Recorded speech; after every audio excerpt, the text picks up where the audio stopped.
สุขสบายดีFC ทุกท่านทุกคนที่ติดตามกระเบิงเขาส้มทั้งสองประเมา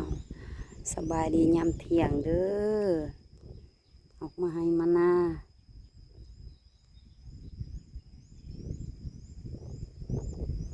จากหน้าที่อึดน้ำตอนนี้บ่อึดน้ำหลายคัก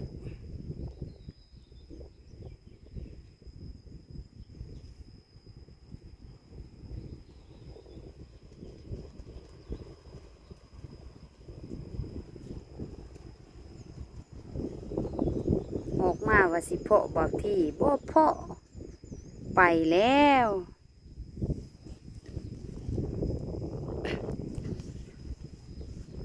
เพิ่นเอาท่อออกมาก่อน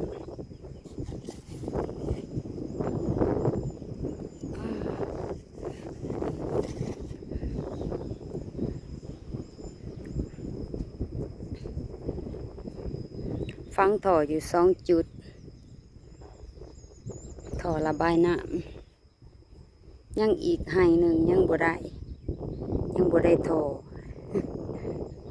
ฟังยังบ่ครบซ้ำเอาสำงบซะก่อนงบมีน้อย แต่ว่าคันมันจำเป็นอีหลีก็ต้องใส่แล้วเนาะแต่ว่าเอา2ซะก่อน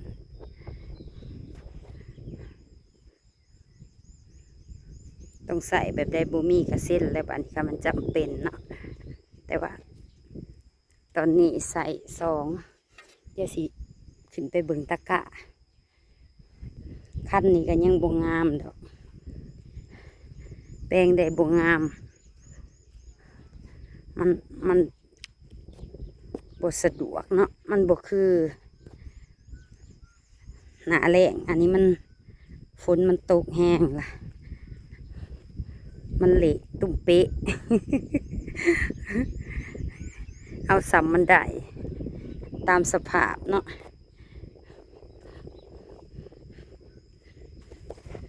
จุดเทียนเบาที่พังโถระบายมาใส่ไหนี่ให้ลุ่มกับระบายใส่ไหทั้งพุ่น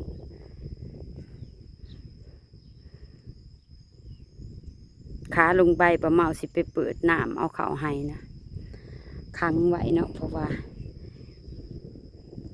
หน้าโตเฮาแปลงใหม่มันสิคันมันสิเปื่อยขังน้ำลายหมดแดงครบ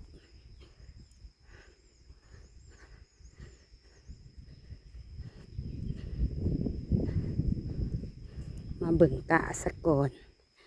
กะฮักก็ได้10 วัน10 มื้องามเติบได้กะ10 มื้อ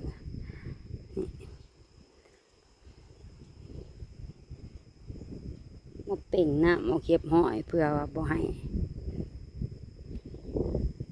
หากมันยาวจันหักกะมันยาวมันสิหยาบผู้เละกะเฮาสิหวานปุ๋ยจังมาตึงน้ำจังมาอัดน้ำใส่เนาะ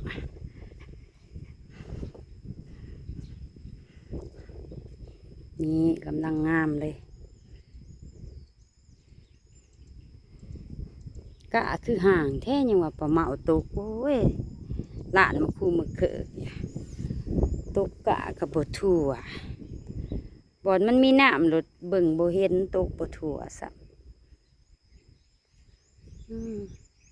จักสิได้ลายปันใดแหละยันบทั่วหน้าอยู่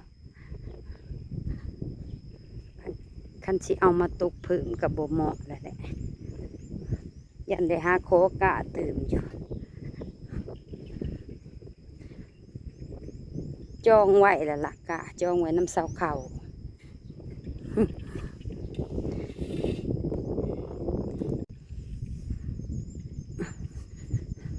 บ่ได้หน้าได้หลังดอกพอได้แต่หยางหรอกโอ้ยหยางหลอกไปหลอกมากอะเบิดเวลาแล้ว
สิเปิดน้ำเข้าไว้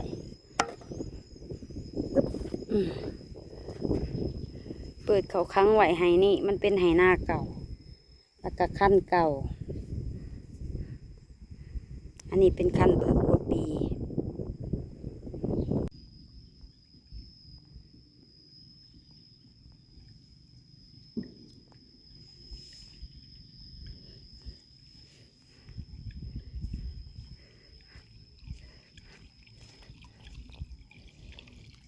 ทำถ่า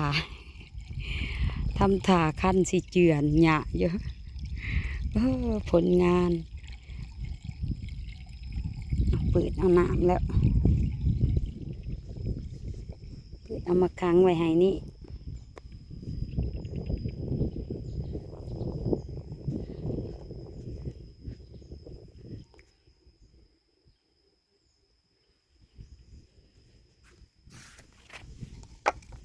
อย่างลงเทียงเพิ่นละโอ้ยข้าวหน้าหวานกำลังงามหาก็ได้10 วัน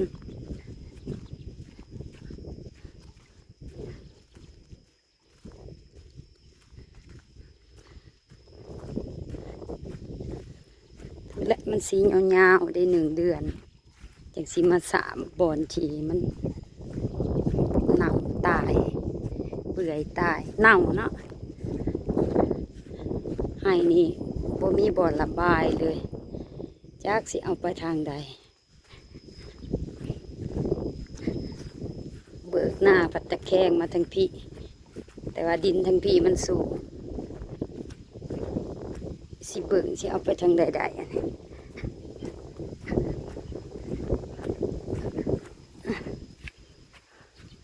งามสม่ำเสมออ่อนซ่อนแต่ให้นี่แล้วงามสม่ำเสมอให้นี่ผัดต่ำกว่าโอ้ยยังวะโอ้สงสัย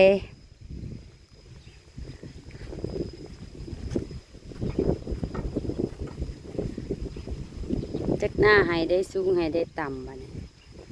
สมมุติหน้าให้นี่บ่มีน้ำนี่สิเอาน้ำมาใส่เขาต้องฟังเสลียงให้นี่ว่ามาให้นี่สูงกว่าบ่เบิ่งบ่ค่อยออกเลยนี่เดี๋ยวสิให้หมูมาซอยเบิ่งกันถ้าให้นี่สูงกว่าก็สิได้ฟังโทเสลียงมาให้นี่อันสั้นหน้าให้นี่สิบ่ได้น้ำกินเลยนี่ต้นเขาสิบ่ได้น้ำกินคือเป็นจังสีหรือว่าให้นี่บ่ให้นี่สูงกว่าบ่ถ้าให้นี่สูงกว่าก็ฟังจากให้นี่มาฟังนี่โอ้เบิ่งจังคือบ่ได้ลื่นกันปานใดเบิ่งบ่อยากออกเลยเบิ่งบ่อยากออกตัวนี้คือกลัวเนาะให้นี่ฟังมาทางนี้คือกลัวมั่งเดี๋ยวให้หมูซอยเบิ่งก่อนให้ไล่หูไล่ตาเบิ่งซอยก่อนปลาเมาก็เบิ่งบ่ออกเลยถ้าให้นี่สูงกว่าให้นี่ก็สิได้เอาโถมาฝังอีกพอเฮาระบายน้ำมาได้แล้วเฮาก็สิได้แบ่งน้ำมานี่ก็คือหลายแค่นั้น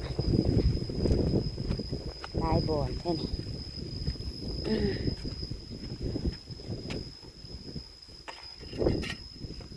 แต่ว่าให้นี่ต่ำกว่าหมูสุดเลย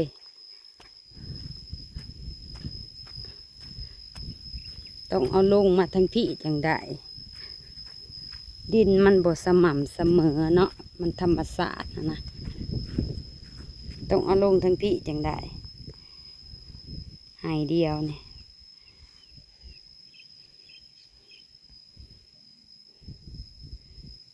ต้องฟังถอมาพี่ป้าอีก2 ถอบ่จังสีอันจังสีได้นี่ใส่งบอีก500 บาทพอดีพี่น้องใส่งบอีก500ตายละใช้แต่เงิน เอาคลิปนี้จบไว้สำนี้ก่อนเด้อพี่น้องเด้อฝากกดไลค์กดแชร์กดติดตาม